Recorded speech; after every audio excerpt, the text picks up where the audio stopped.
tenir debout et acclamer très fort le Seigneur de gloire. Alléluia. Gloire à Jésus. Amen. Amen. Vous êtes bénis au nom de Jésus. Vous qui croyez au nom du Fils de Dieu, vous êtes bénis au nom de Dieu. Que Dieu te bénisse. Voilà, nous allons continuer cet enseignement.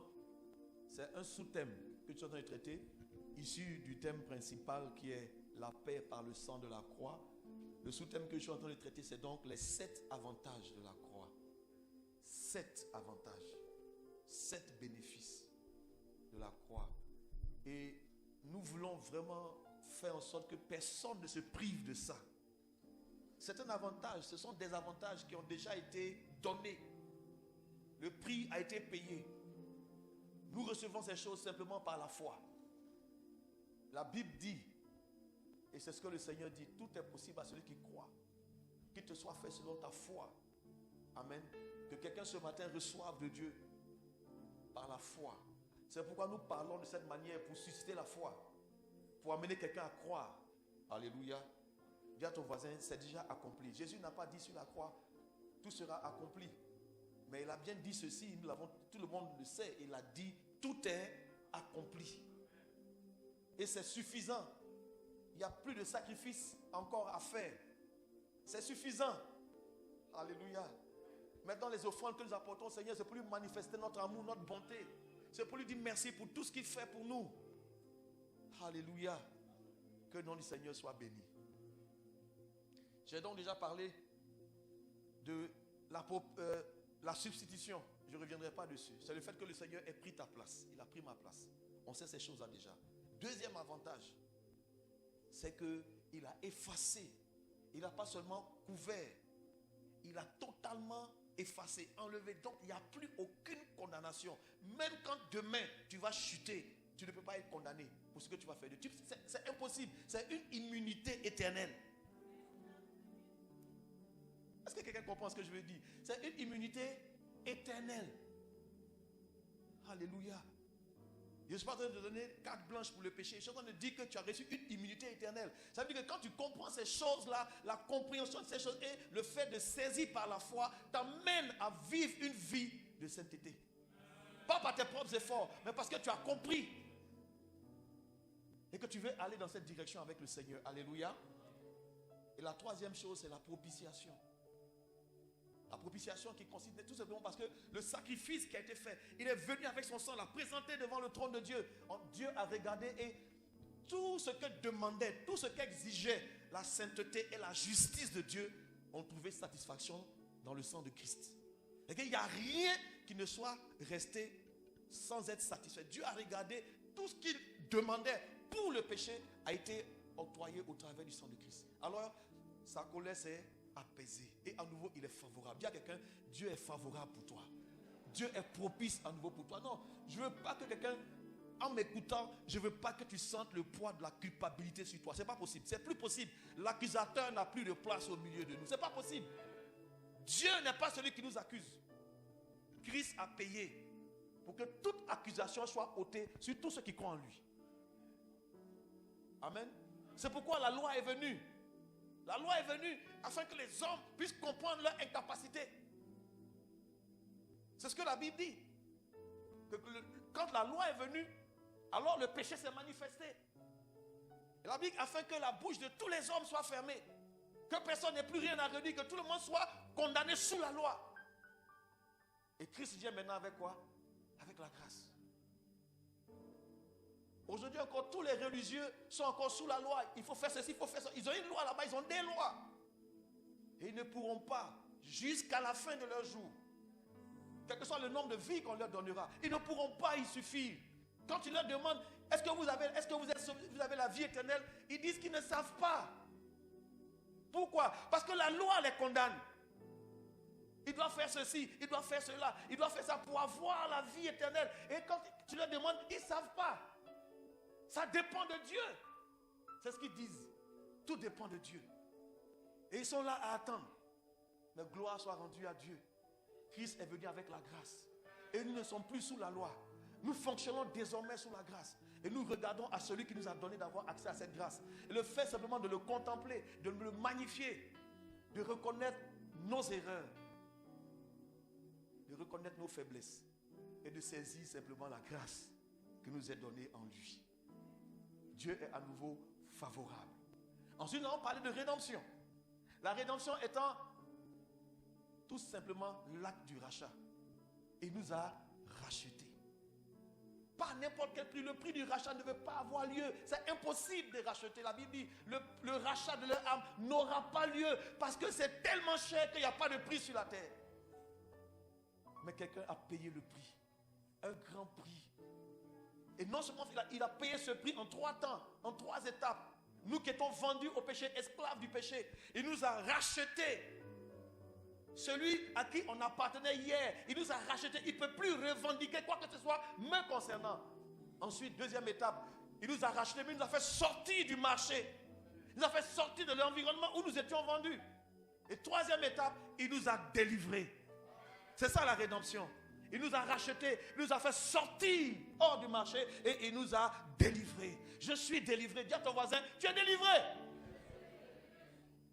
C'est vrai que, bon, quand on regarde toi, je ne sais pas d'abord, mais ce qui est sûr, je suis délivré. C'est ce que la Bible dit. Ensuite, nous allons voir donc la cinquième étape, bien, le cinquième avantage, la justification. Ce matin, donc, je vais revenir sur le cinquième point, le cinquième avantage, nous sommes justifiés. Aucun homme n'est justifié sur la terre. Quand vous lisez, je vais lire encore, Romains chapitre 3, le verset 19. Or, nous savons que tout ce que dit la loi, elle le dit à ceux qui sont sous la loi, afin que toute bouche soit fermée et que tout le monde soit reconnu coupable devant Dieu. Personne ne sera innocenté. Tous soient reconnus coupables sous la loi. Alors, lorsque nous reconnaissons que nous sommes coupables, nous reconnaissons que la loi est une bonne chose. Nous n'avons pas dit que la loi est une bonne chose. Nous sommes coupables. Et nous regardons à Dieu qui voit notre culpabilité, qui voit que nous reconnaissons que sa loi qu'il a donnée est bonne. Et que nous reconnaissons également notre faiblesse. C'est pourquoi nous avons accès à quoi? À la grâce, par la foi en son Fils Jésus. Et alors, vous allez comprendre le principe de la justification ce matin. Ça vient du mot grec dikaio. Dikaio. Hein? D-I-K. A-I-2-O. Dikaio. Qui veut dire être déclaré juste. Donc quand Dieu parle de justification dans la loi, entendez que ce n'est pas un acte. C'est-à-dire qu'il y a un décret qui a été pris. Je vois cette femme-là qui a été accusée. Il y a une loi qui la condamnait. Elle avait commis l'adultère. Vois-toi au travers de cette femme comme une église qui a transgressé la loi de Dieu. Elle est jetée comme ça. On doit la lapider. Elle mérite donc d'être lapidée. Elle mérite. Mais on l'amène devant Christ. Alléluia. La loi dit que une telle personne qui a commis tel acte doit être lapidée, doit être punie de mort. Toi, qu'est-ce que tu dis? On regarde Jésus. Pendant que les gens le regardaient, il était en train de faire quelque chose de bizarre. La Bible dit qu'il était en train de crier avec son doigt sur la terre. Pourquoi? Il est en train de montrer à ce peuple-là que c'est moi qui ai écrit cette loi sur le Sinaï, sur des tables. C'est moi qui ai écrit cette loi. Et en tant que législateur, j'ai le droit aussi de changer la loi. C'est pourquoi je suis en train de dire à quelqu'un ce matin, pendant que quand tu viens, que tu reconnais ta culpabilité, le Seigneur écrit une autre loi concernant ta vie. C'est une autre loi. Il est celui qui condamne. Il est aussi celui qui justifie. Cette femme, Christ était en train d'écrire une nouvelle loi. Quand il écrivait, ceux qui étaient debout le regardant ne savaient même pas ce qu'il écrivait. Quelque chose qui était illisible, incompréhensible, si ce n'est pas que tu aies accès à ce qui est écrit au travers de la grâce de Dieu manifestée en Jésus-Christ. Il dit, c'est moi, je suis la parole. Vous venez me demander à propos de la parole, qu'est-ce que la parole dit à moi? Il a commencé à écrire. Et ils regardent, ils ne comprennent pas. Il a juste dit ceci, que le premier parmi vous qui n'a pas péché, lui lance la première pierre. Et il a continué à faire quoi? À écrire. Il annonce à quelqu'un ce matin de la part de Dieu. Le droit de Dieu, au travers de la foi que tu as manifestée en Christ, est en train d'écrire une loi nouvelle concernant ta vie. De nouvelles choses sont en train d'être écrites concernant que le diable n'a pas accès. Satan n'a pas accès. Les marabouts, les sorciers, les féticheurs, personne n'a accès. Toute la puissance des ténèbres ne peut pas avoir accès à ce nouveau qui est en train d'être écrit en ce qui te concerne. Donc, dis simplement merci Seigneur. Et quelques instants plus tard, il lève le regard et puis il dit, femme, où sont ceux qui t'accusaient? Elle se tourne, je n'ai vu personne. Mais il n'a pas dit à la femme, va. Il a dit à la femme ceci, va et... Donc la grâce ne nous autorise pas. Mais quand tu as compris la grâce, toi-même tu es au courant qu'il y a des choses que tu ne peux plus faire. Que Dieu nous aide. Dikayo. Répète après moi, dikayo. Ça veut dire justifié par un acte. C'est que ce n'est pas seulement dans la bouche, mais ça, c'est accompagné d'un décret. Ça qui veut dire que quand tu vas m'écouter aujourd'hui, tu pourras toi-même avoir des versets, comprendre dans les Écritures que toi aussi tu es justifié. Je suis dikayo. Toi aussi tu es dikayo. Terminé, c'est écrit. Si le diable vient t'accuser, dis-lui, oh mon ami, c'est pas ma faute si Jésus est mort sur la croix. C'est vous qui l'avez accroché là-bas. C'est pas moi. C'est vous aussi qui l'avez tué, c'est pas moi. C'est vous qui l'avez mis en terre. C'est vous qui avez mis des gardes pour le surveiller. C'est pas moi. Si maintenant il est ressuscité dans votre main, c'est pas moi. Ce qui est sûr, la pierre a été roulée, c'est pas moi. Mais moi je ne fais que constater, ce sont des faits. Parce que la pierre est roulée, parce que le tombeau est vide, vous n'avez plus de pouvoir sur moi. Pourquoi? Parce que je crois en lui. Dès lors où je crois en lui, je suis justifié. Et nous allons le voir au travers des Écritures. Ça peut marcher?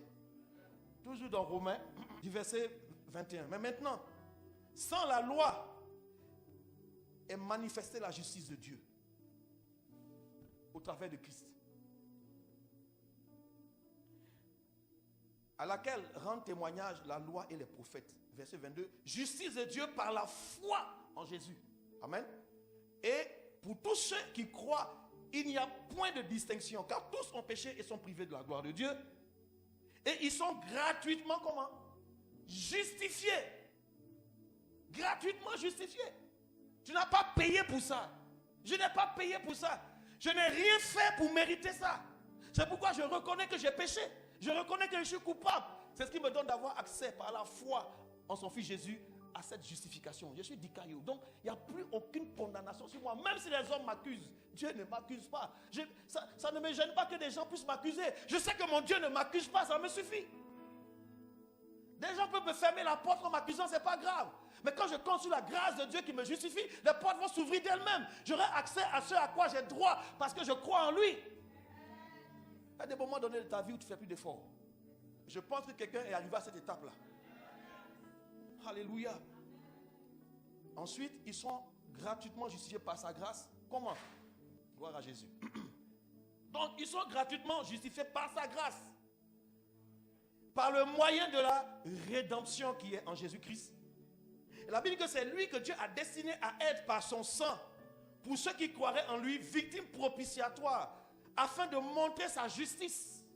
Parce qu'il avait laissé impunis les péchés commis auparavant au temps de sa patience. Il montre ainsi sa justice dans le temps présent de manière à être juste, tout en justifiant qui? En Jésus. Mais si tu ne veux pas avoir la foi en Jésus, moi il ne peut pas t'obliger. Moi il te dit seulement qu'avec lui, voici les avantages. Alléluia. Quand les gens font la promotion de leurs produits, après on n'oblige pas le potentiel client ou bien le prospect, on ne l'oblige pas à prendre. On présente des avantages. Après chacun est libre. Alléluia. Vous regardez ici la première chose, la justification ici découle de la rédemption et de la propitiation. Parce qu'il y a eu rédemption, le prix a été payé. Parce qu'il y a eu propitiation, la colère de Dieu est apaisée. Alors il peut donner sa justice. Il peut justifier désormais. Sur la base de la rédemption, le rachat a été fait. Sur la base de la propitiation, donc dans le même acte, pendant qu'il était cloué à la croix, il faisait plusieurs choses en même temps. C'est pourquoi il dit, tout est accompli, tout. Parce qu'il a produit beaucoup de choses. Et ce qui est remarquable, c'est que pendant qu'il opérait toutes ces choses-là, de manière cachée ou voilée, le diable était là, en personne, mais il n'a rien vu dedans. Alléluia. Je veux dire à quelqu'un, Dieu ne va pas te bénir en cachette. Il ne va pas se cacher. Dieu n'a pas honte de te bénir. Je répète encore, Dieu n'a pas honte de te bénir. Il va le faire devant tes adversaires. Ils seront en train de te crucifier. Ils seront en train de te piétiner. Mais ils ne feront qu'une seule chose. C'est de donner d'avoir accès à la grâce de Dieu. Plus on me piétine, plus on me donne accès à la grâce de Dieu. C'est pourquoi les gens ne peuvent pas comprendre. Mais depuis là, on le martyrise, on le maltraite. Mais il est toujours souriant. C'est ça qui est la grâce. Ça ne dépend pas de moi. On l'accuse, on a plein de preuves contre lui. Mais il progresse. Il avance. La grâce de Dieu. Non, nous sommes justifiés. Parce que Christ a payé le prix pour la rédemption et la propitiation. Donc première chose, notre justification vient, n'est-ce pas, de la propitiation et de la rédemption. Ça marche? Gloire soit rendue au Seigneur. Ensuite, lisons 2 Corinthiens chapitre 5, le verset 21. Celui qui n'a point connu le péché, en parlant de Jésus. Il faut noter ce passage par cœur. Celui qui n'a point connu le péché, Dieu l'a fait devenir quoi? Péché pour nous. Afin que nous aussi nous fassions quoi? Frères et sœurs, il faut comprendre là, il y a un mystère qui est là. Lui, il n'a pas connu de péché. Mais Dieu fait que lui, il devient quoi? Péché. Comment ça s'est passé? Comment ça s'est passé? À quel moment Jésus est devenu péché? Qui sait? Tout s'est passé où ça? À la croix. À la croix. Et nous comprenons ça au travers de Ésaïe chapitre 53. Affiche-moi Ésaïe 53, je vais lire quelque chose là-bas. Ésaïe chapitre 53, viens au verset 3. Mépriser et abandonner des hommes, en parlant de Christ. Ce texte a été écrit 600 à 700 ans environ avant la venue de Christ par le prophète Ésaïe. Il dit mépriser et abandonner les hommes, il parlait de Jésus. Homme de douleur et habitué à la souffrance, semblable à celui dont on détourne le visage. Nous l'avons dédaigné. Nous n'avons fait de lui aucun cas. Cependant, ce sont nos souffrances qu'il a portées. Écoute-moi bien. Il n'a pas porté, il a souffert. Pourquoi? Il a porté toi tes souffrances. C'est de nos douleurs qu'il s'est chargé. Et nous l'avons considéré comment? Comme puni, frappé de Dieu et humilié. Verset suivant. Mais il était blessé. Pourquoi? Pour nos péchés. Brisé pourquoi? Pour nos iniquités. Le châtiment qui nous donne la paix est tombé sur lui. C'est par ses meurtrissures que nous sommes guéris, dit la Bible. Verset 6. Nous étions tous errants comme des brebis. Chacun suivait sa propre voie. Qu'est-ce que Dieu a fait? Dieu a fait retomber sur lui l'iniquité de nous tous. Donc à la croix, lui qui était innocent, sans péché, qui n'a pas connu de péché, Dieu fait retomber sur lui les péchés de nous tous. Il faut bien comprendre ça. Ça va? Quelqu'un comprend quelqu'un a assez la compréhension? C'est pourquoi tu changes de statut. À la croix, tu changes de statut. Ce qui s'est passé est ceci. L'image de la croix a été donnée pour la première fois au jardin d'Éden. Dieu donne une loi, un commandement, une loi. Tu mangeras de tous les arbres du jardin, mais l'arbre qui est au milieu du jardin, l'arbre de la connaissance du bien et du mal, tu n'en mangeras pas, car le jour où tu en mangeras, tu mourras. Donc une loi et une sentence. Le jour où tu en mangeras, tu mourras. Qu'est-ce qui se passe? Quelque temps plus tard, l'homme a péché. Adam a péché. Il a mangé. Lui et sa femme ont désobéi à Dieu.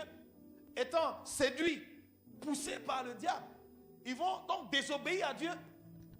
Mais la justice de Dieu est telle que quelqu'un doit mourir. Je vous pose la question. Adam est-il mort? Ève est-elle morte? Dieu est-il injuste? Qu'est-ce qui s'est passé? Quelqu'un devait mourir. Puisqu'il a dit, le jour où tu en mangeras, tu mourras. Et ce que Dieu a fait, il a caché à Satan, c'est le pardon, sans effusion de sang. Il n'y a pas de pardon. Il faut bien regarder, sans effusion de sang. Hébreux 9, 22. Sans effusion de sang, il n'y a pas de pardon. Mais effusion de sang, là, c'est quelqu'un qui est en train de mourir. Il n'y a pas de pardon, c'est quelqu'un d'autre qui a péché. Le pardon va être octroyé à quelqu'un qui a péché. Et puis quelqu'un qui n'a pas péché va mourir. Dans le jardin, l'animal là n'a pas péché. L'animal était innocent. Mais ce qu'on a fait quand on le tue, son sang qui coule vient, n'est-ce pas, pour apaiser la colère de Dieu contre le péché. Ensuite, on lui enlève sa peau. Sa peau qui est un peu le symbole de son innocence, puisqu'il n'a rien fait. Et on prend sa peau pour en revêtir l'homme. Donc ce qui veut dire que l'homme qui était coupable vient donc payer par la mort. La mort de l'animal est comme si Dieu a satisfait à sa justice. Quelqu'un est mort. Ensuite Dieu prend la peau de l'animal pour habiller Adam et Ève, l'homme. Donc du coup, l'homme est comme innocent. Donc Dieu chasse l'homme du jardin.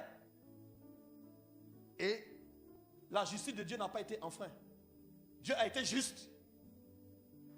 Un innocent, quelqu'un est mort, et puis quelqu'un a été libéré. C'est pourquoi la Bible dit que nous, notre justice, elle ne vient pas parce que nous avons fait des choses. Nous n'avons pas accompli ce que la loi demande, mais à cause de l'obéissance de Christ. Par l'obéissance d'un seul. La Bible dit que plusieurs sont devenus justes. Donc, ma justification ne vient pas des œuvres que je fais, même étant chrétien. Il faut bien comprendre ça. Tout à l'heure, je vais revenir dessus pour comprendre la loi du mérite et de la condamnation que nous prêchons souvent par ignorance. Même étant sauvés, on continue toujours de mettre devant des chrétiens des lois.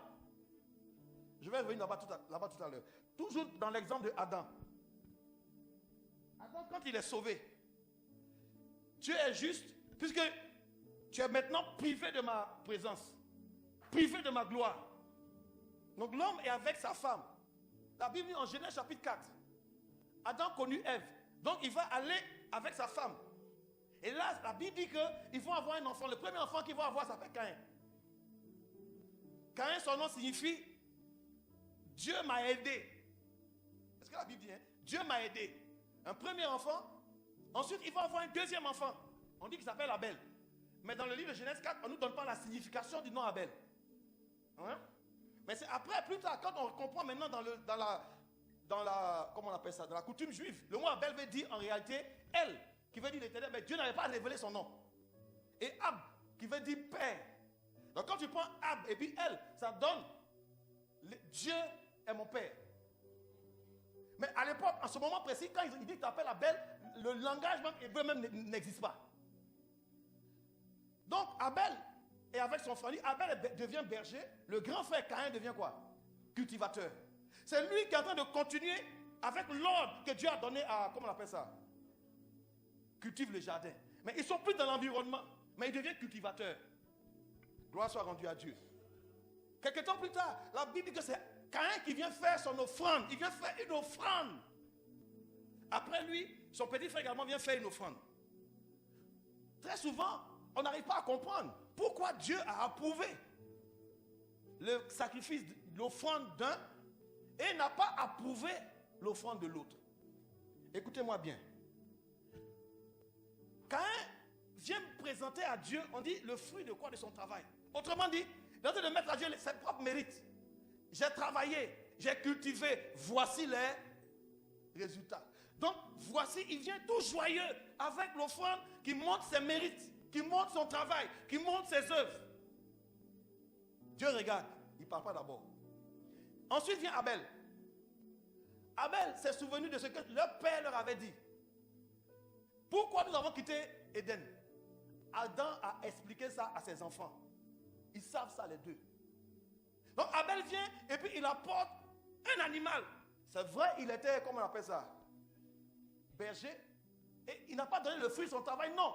Ce qu'il apporte, il se rappelle que s'ils sont vivants, c'est grâce à un animal. Et il vient présenter devant Dieu.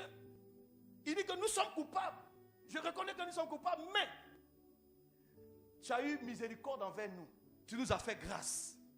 C'est pourquoi je viens avec cet animal. Non, cet animal représente d'abord la culpabilité de l'homme, mais encore, il représente encore combien de fois nous sommes reconnaissants au Seigneur parce qu'il nous a fait grâce.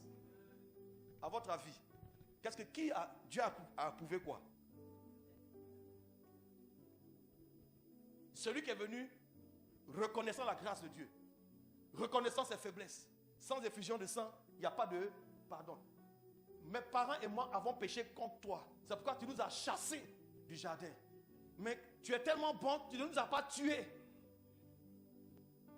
Mais c'est quelqu'un d'autre que tu as tué. Tu nous as fait grâce. Donc je viens te présenter mon offrande comme quelqu'un qui est coupable. Et pour moi et pour mes parents. Frères et sœurs, faisons attention. On retrouve encore aujourd'hui dans l'église des personnes qui viennent devant Dieu présentant leur mérite. J'ai fait ceci. Dans Luc chapitre 12, affiche-moi Luc chapitre 18, à partir du verset 10, vous allez comprendre. La Bible dit que deux hommes sont montés au temple pour adorer. L'un était pharisien, l'autre était publicain. Regardez la prière du pharisien. Le pharisien debout priait ainsi de... Il priait comment? Regardez la prière du pharisien. Oh Dieu, je te rends grâce que je ne suis pas comme le reste des hommes. Ils sont ravisseurs, ils sont injustes, adultères, ou comme ce publicain. Il dit, je jeûne 2 fois. Donc il met devant quoi? Il met ses efforts. Il met, et puis il est en train de dire qu'il mérite quelque chose. Je jeûne 2 fois par semaine. Je donne ma dîme de quoi? De tous mes revenus. Non, il est en train de dire à Dieu que je mérite le statut. Et les hommes t'ont donné certes un statut, mais devant Dieu. Donc le monsieur est en train de marcher sur les traces de Caïn, qui mettait en avant quoi? Ses propres efforts. Et la loi du mérite, on la retrouve encore aujourd'hui dans nos assemblées. Frère, quand tu mérites quelque chose, tu as droit à une récompense. Le mérite, la loi du mérite, la condamnation inclut la récompense. Mais la Bible dit que plusieurs personnes vont recevoir la récompense sur la terre parce que tapent la poitrine, j'ai fait ça, j'ai fait ça, j'ai fait ça. Ils reçoivent la récompense. Mais l'autre, qu'est-ce qu'il a prié? Il dit, le publicain se tenait à distance. Il s'est même mis loin, il est dans le temple, mais il est à distance. Pourquoi? Parce qu'il reconnaît qu'il est faible. Il reconnaît qu'il est pécheur. Il reconnaît. Écoutez, il n'a même pas osé ouvrir ses yeux. Il n'a même pas pu même lever les yeux. Il tape sa poitrine. Et il dit, oh Dieu, sois apaisé avec moi, qui suis quoi? Il reconnaît qu'il a péché. La suite dit quoi? C'est Jésus qui parle. Je vous le dis. Celui-ci descendit dans sa maison comment? Justifié. Plutôt que l'autre. On n'a pas dit, je vous dis, entre les deux, quand on dit qui a été justifié? Qui a été justifié? Celui qui met en avant quoi? Ses œuvres qu'il fait dans la maison de Dieu.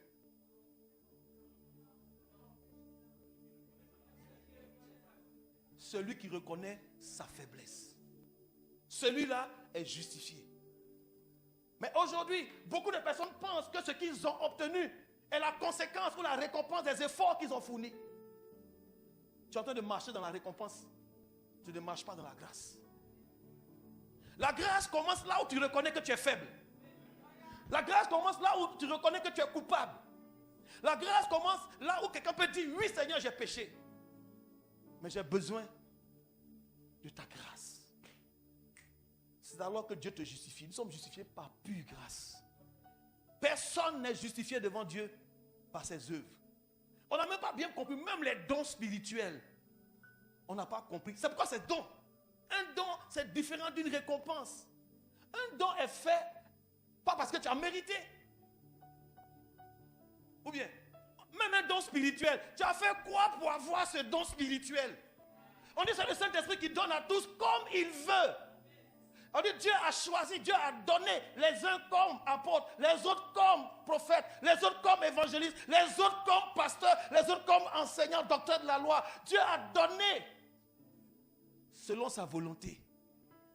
Et maintenant, quand toi tu t'arrêtes, j'ai guéri tel nombre de personnes, j'ai prié pour telle personne qui a été guérie, j'ai baptisé cet homme. Donc aujourd'hui, tu penses que tu as ce que tu as parce que tu as fait telle chose.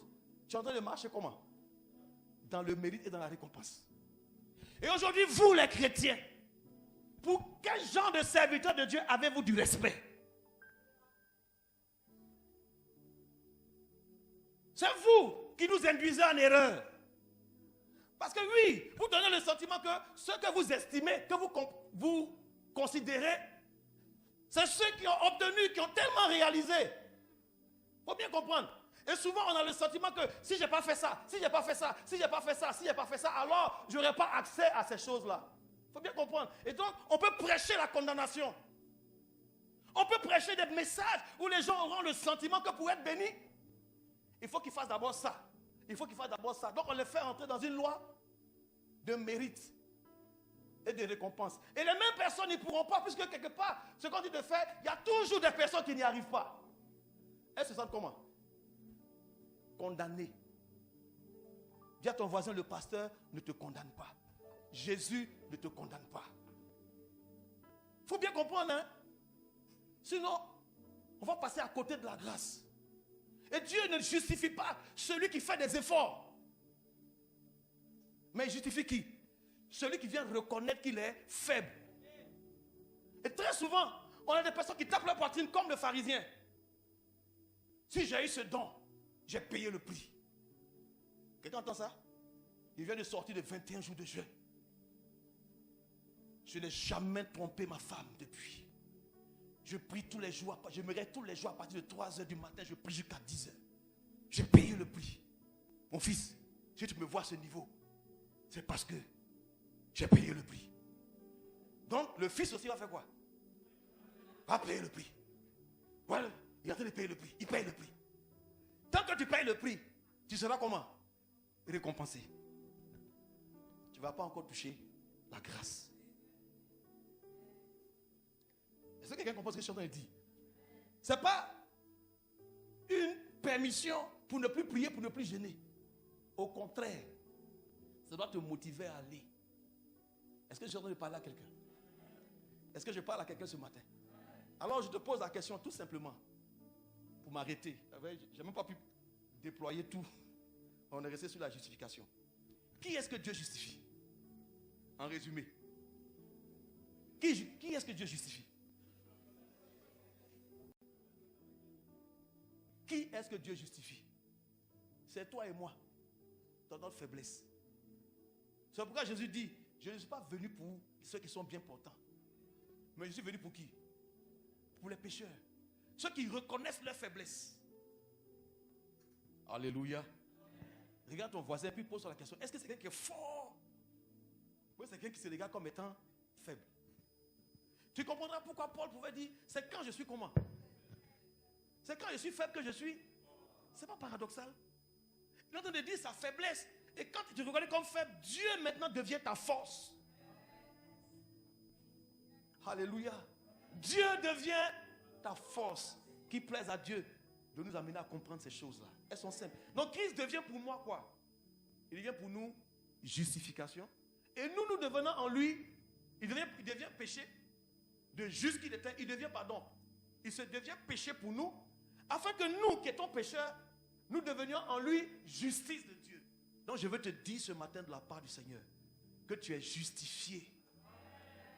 Même si quelqu'un t'accuse, dis-lui, je suis justifié. On peut continuer? Encore quelques minutes. Je suis justifié. Quand Abraham a cru, en Genèse chapitre 15, ce qui lui a été dit, que voici ce que je ferai de toi. La Bible dit qu'Abraham a cru et cela lui fut imputé à justice. Donc il est devenu juste comment? Parce qu'il a cru. Donc il y a deux choses qui nous amènent à être justifiés. D'abord, c'est par pure grâce. Hein, comme on a lu tout à l'heure. C'est par pure grâce. C'est ce que la Bible dit. C'est par pure grâce que nous sommes justifiés. Au verset 24, si je lis, ils sont gratuitement justifiés par sa grâce. Alléluia.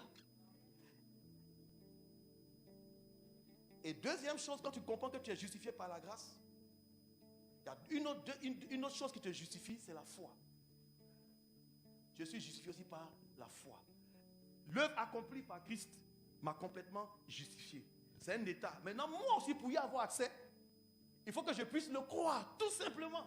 Romains chapitre 5, verset 1, qui nous dit avec précision ceci. Étant donc justifiés par la foi, nous avons la paix avec Dieu par notre Seigneur Jésus-Christ. Amen. Dis à ton voisin, tu es justifié par la foi. La grâce, c'est quelque chose qui n'émane pas de toi. Ça, c'est Christ qui a fait. Dieu décide que celui qui a péché, Dieu le regarde comment? Dieu d'abord le condamne. Le salaire du péché, c'est la mort. Tous ont péché, tous sont coupables. Donc, Dieu qui a envoyé la loi, lui-même, il t'a d'abord condamné. Tu reconnais, moi-même, je reconnais que je suis condamné. Donc, c'est lui-même qui t'a condamné, c'est lui-même qui devient maintenant le justificateur. Parce que quelqu'un a payé le prix. Donc il regarde au travers de Christ et puis il dit quoi? Tu es justifié. Et toi, tu reçois cette justification comment? Par la foi. En comprenant que c'est par pure grâce. Alléluia. Donc si je pose la question ce matin, qui sont ceux qui sont justifiés? Dieu ne te justifie pas pour ton présent. Il t'a justifié pour ton passé. Pour ton présent. Et il t'a justifié aussi pour ton avenir. C'était difficile pour moi pour comprendre ça. Il me justifie pour mon avenir. Est-ce que ça veut dire que demain, tout ce que je vais faire, je suis déjà justifié? Donc je peux aller faire n'importe quoi? Non, je ne vais plus aller faire n'importe quoi. Mais Dieu m'a quand même justifié. J'ai compris une chose, que lorsque je pêche, ce que ça me faisait comprendre, quand tu as péché, qu'est-ce que tu fais? On vient se repentir. Mais le péché est dans mon corps comme une faiblesse. Ça veut dire que la chair est faible. Et la faiblesse de cette chair-là, c'est le péché. Et Paul pouvait dire, je trouve une loi. C'est ça, Romain. Je trouve une loi dans mon corps. Je ne peux pas résister contre ça. J'ai compris ce matin que en fait, le péché n'est pas là pour que je me condamne. Le péché n'a plus de pouvoir sur moi. Dis à ton voisin, le péché n'a plus de pouvoir sur moi. C'est ce que la Bible dit, le péché n'a plus de pouvoir. Parce que le pouvoir du péché sur ta vie, c'est que tu te sens condamné, condamnable. Mais, désormais là, il n'y a plus aucune condamnation. Non, le péché est là, il veut m'accuser, il dit non. À la réalité, le péché vient tout simplement pour me rappeler une chose. Que Dieu est bon. Il vient me rappeler tout simplement que je suis tombé, je me relève et je dois encore m'appuyer sur la grâce de Dieu. Non, plus je me sens encore coupable, plus je comprends que je dois dépendre de la grâce de Dieu. Pourquoi? Je m'attache à cette grâce. Vous savez, il y avait un démon qui était resté dans le corps de Paul. Chaque fois que Paul est en train de s'enorgueillir à cause des exploits que Dieu a accomplis, vous savez ce qui s'est passé? Ce démon-là se manifestait et ça le ramenait toujours comment? À se rabaisser. Le péché qui est dans ton corps, quand tu pêches, ça te ramène où ça? Toujours, ça doit te ramener vers quoi? Vers la grâce de Dieu. Donc le péché est là pas pour m'accuser. Parce que souvent tu te trouves tellement juste, tellement propre, comme il y a beaucoup de pharisiens parmi nous aujourd'hui. On les appelle les propres justes. Ils sont dans l'église, ils regardent les autres frères. Mais comment tu peux pécher comme ça? Mais c'est pas normal. Tu trompes ta femme encore, tu fumes, tu bois. Mais c'est pas possible. Parce que lui, il fume parce qu'il a fait des efforts. Il est dans quoi? Il est dans la loi du mérite, de la récompense. Lui, là, quand il a péché, là, il faut le voir. Aïe, mais pourquoi ça peut m'arriver? Il va aller jeûner 3 jours à cause de ça. Il va, Seigneur, c'est pas possible, je ne peux pas faire ça. Oh Dieu. Mais maintenant, avec la grâce, j'ai péché où? Je n'ai pas péché où? Je me tourne vers Dieu. Ta grâce me suffit. Je ne peux pas par mes propres efforts. Et j'ai compris que le péché me rappelle chaque jour l'œuvre de Christ à la croix. Donc chaque fois que quelque chose comme ça se manifeste en moi, Seigneur, je me tourne vers ta croix. Et la grâce coule sur ma vie. Dieu ne me condamne pas. Non, il me rappelle que je suis un être humain, que je peux tomber. Mais si je tombe, je me relève. Je ne me regarde pas comme étant fort. Le péché vient me rappeler que je suis toujours faible. Pourquoi? Parce que la Bible dit que la chair est comment? La chair est faible. Aucun homme de Dieu, à l'heure où je vous parle, n'a vaincu le péché. Tous commettent des péchés, sinon Dieu a menti dans sa parole. Tous ont péché. Mais qu'est-ce qui se passe? Quand ils ont péché, ils trouvent la capacité de dire quoi? Dieu est fidèle. Mais je ne veux plus déposer sur les chrétiens qui m'écoutent un fardeau de condamnation. Le péché te rappelle que tu es comment? Que je suis faible. J'ai regardé, j'ai convoité une soeur.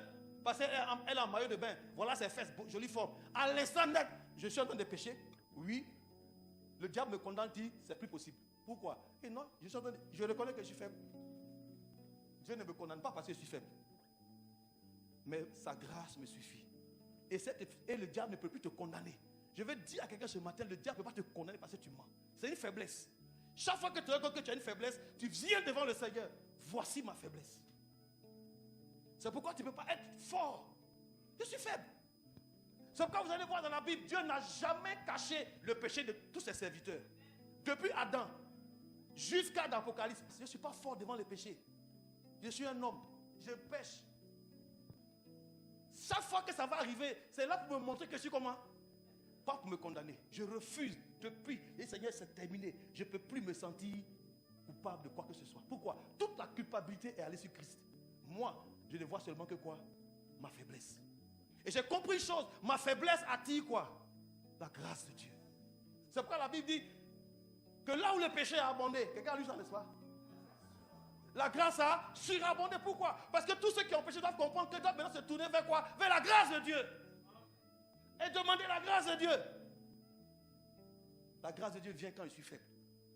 Le prix a été payé. Et Dieu veut me donner ça. Dieu veut te donner ça. À partir d'aujourd'hui, ne t'accuse plus. Ne te sens plus coupable. Mais regarde-toi comment? Comme quelqu'un qui est faible. Et dans cette faiblesse-là, plus tu sens que telle chose arrive sur toi, c'est là que tu vas te mettre devant le Seigneur. Père, j'ai besoin de ta grâce. Chaque péché te conduit vers qui? Vers Christ. Et l'œuvre qu'il a accomplie. Et la justice est pour toi. Tu ne fais que la proclamer. Et cette faiblesse, cette grâce me permet de marcher dans la justification. C'est pourquoi je suis en train de dire à quelqu'un, Dieu ne te condamne pas. On va juste encore lire 2 ou 3 versets dans Romains chapitre 5 verset 9. Au verset 8, on lit, Dieu prouve son amour envers nous en ce que lorsque nous étions encore des pécheurs, Christ est mort pour nous. C'est bon? Le verset suivant dit quoi? Si Christ est mort pour toi, qu'il est mort pour moi, il est mort pour nous, à plus forte raison. Donc, maintenant que nous sommes justifiés, comment? Par son sang. Ma justification vient de quoi? De l'œuvre de Christ à la croix. Oui, ça peut arriver que je tombe. Mais je ne veux plus que tu te culpabilises. Je ne veux plus me culpabiliser. Il n'y a plus aucune condamnation. Ce qui est là, c'est quelqu'un qui prend conscience de quoi? De sa faiblesse. Seigneur, aie pitié de moi.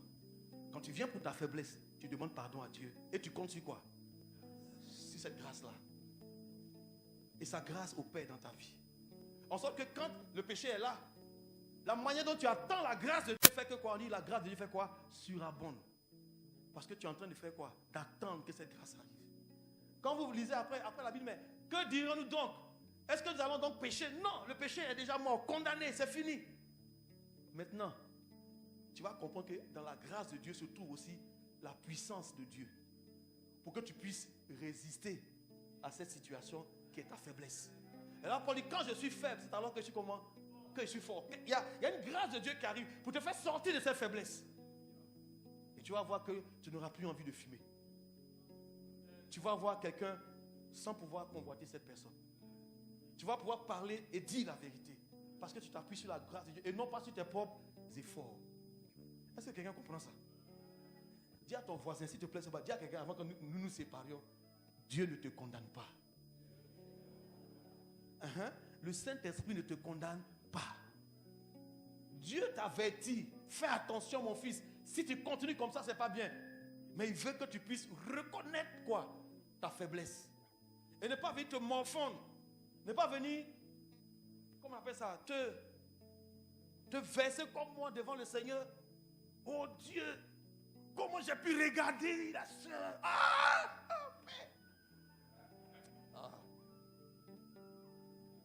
Makata Yasum Krabra.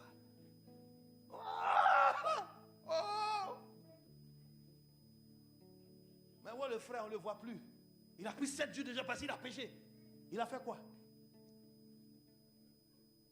Il a dit, on ne dit pas. Mais il est dans le bois, il est en train de dire, pourquoi que son péché, Seigneur? Même prendre la Sainte Seine. Le frère ne peut pas prendre la Sainte Seine. Se sont accusés de sa conscience. Mais la Bible dit, il y a une seule personne qui nous accuse. Le Saint-Esprit ne t'accuse pas. Il vient te convaincre de péché et puis de quoi?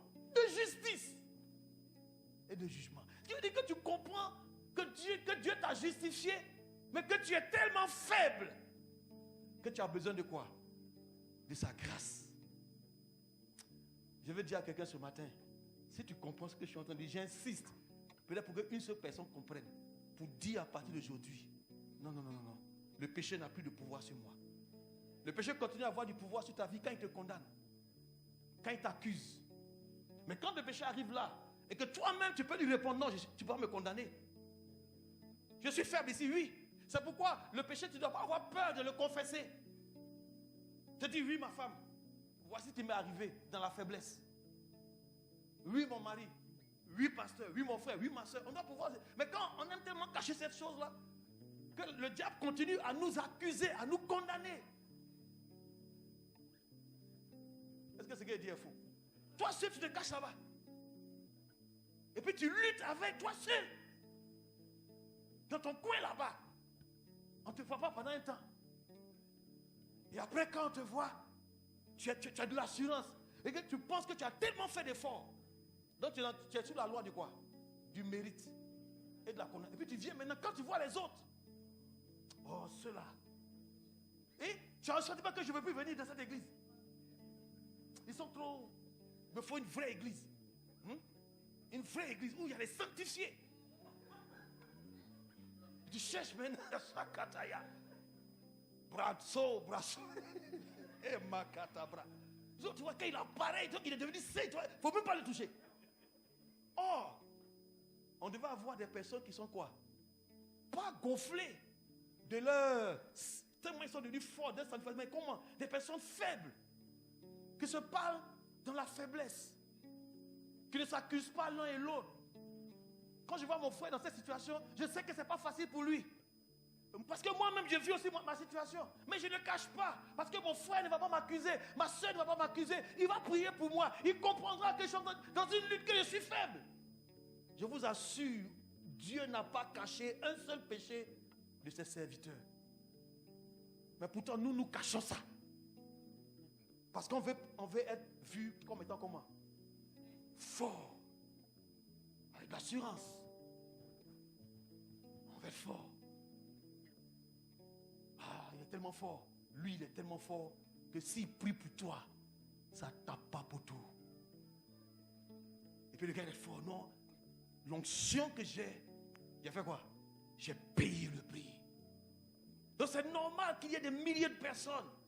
Parce que j'ai payé le prix pour ça. Vous voulez l'onction? Jeûnez. Vous voulez la grâce de Dieu? Faites ceci, faites cela. Frère, à partir d'aujourd'hui, Romains chapitre 10, verset 4, la Bible dit que Jésus-Christ est la fin de la loi. Mais je viens de délivrer quelqu'un ce matin pour lui dire, tu n'es plus sous une loi. Christ a déjà payé le prix. Tu es sous quoi? Sous la grâce. Tu dois pouvoir dire à Dieu, Seigneur, il ne faut pas cacher le péché dans ta vie. C'est quand tu caches que tu vas aller sur la voie du mérite. Quand tu es sur la voie du mérite, tu condamnes les autres. Mais quand tu prends la voie de la grâce, tu comprends ce que c'est que la faiblesse. Et quand il t'arrive de tomber, tu n'es pas désespéré. Au contraire, c'est à cause de ça que Jésus est mort sur la croix. Je peux lui dire merci Seigneur parce que tu me relèves. Mais cette faiblesse, Seigneur, délivre-moi. J'ai besoin de quoi? J'ai besoin de ta grâce. Et sa force qui est dans la grâce là va te soutenir. La prochaine fois, tu vas regarder sans voir. La prochaine fois, tu pourras parler sans mentir. La prochaine fois, tu pourras faire les comptes et puis rendre exactement sans faire je retiens. La prochaine fois, tu diras non au boss qui veut t'amener à l'hôtel avec une enveloppe d'1 million. Tu pourras dire non et puis il n'y a rien. Pourquoi? Parce que tu comptes sur la grâce de Dieu. Et le même million que le boss voulait te donner au travers d'un droit de cuissage et de l'hôtel, quelque part, quelqu'un qui te devait depuis combien d'années, Dieu touche le cœur de cette personne qui vient te donner. Écoute, voilà, tu reçois le même montant, mais tu as glorifié Dieu, tu n'étais pas déshonoré. Mais avant que cela n'arrive, Dieu va te faire voir ta propre faiblesse. Pendant que je suis en train de parler, tu vas te rendre compte que tu es faible. Et cette faiblesse-là, présente-la au Seigneur. Tu vas voir la grâce de Dieu arriver. Dans Romains, chapitre 8, verset 33 dit, qui accusera les élus de Dieu? Romains, qui accusera? C'est Dieu qui fait quoi? C'est Dieu qui justifie. Et tu es déjà justifié. Donc, profite. Bon, on va s'arrêter là. Il reste encore 2 points. La réconciliation et la vie éternelle. Mais je veux dire, qui peut accuser les élus de Dieu? Regarde ton voisin, dit, qui t'accusera? On t'accuse de quoi? On t'accuse de quoi? On dit c'est toi qui aimes faire commérage. C'est toi qui aimes, comment on appelle ça? Béret. Casser les papos. Les derniers scoops. Donc toi, là, ta bouche, là, ça ne se ferme pas. Et après, ça t'accuse. Quand tu es devant le Seigneur, le Saint-Esprit te convainc. Tu dis, ah, et puis, comment je peux faire ça? Et puis tu tapes ta bouche, mais tu es tout le temps. Jusqu'à tu veux prendre 21 jours pour ça. Donc, c'est après toutes ces œuvres-là que tu vas taper ta porte et dire, c'est fini. Je ne fais plus béret. Je ne casse plus papo. Tu as menti. Ça a continué. Vous n'avez pas remarqué ça? Qu'après tous nos efforts, ça tient pour un temps, mais après quoi? On replonge dedans. Quelqu'un n'a pas vu ça? Va dire à Dieu, non Seigneur, je suis faible. Je suis faible. Qui va t'accuser? Si le diable vient pour t'accuser, pendant que tu dois te repentir, dis-lui simplement, c'est un menteur. La parole de Dieu est la vérité. Et je me tourne désormais vers la grâce de Dieu, qui m'est acquise à travers de quoi? Du sacrifice de Jésus. Voici un autre avantage. Cette grâce-là nous justifie. Est-ce que quelqu'un comprend ça? Je vais m'arrêter avec cette parole. Qui accusera les élus de Dieu?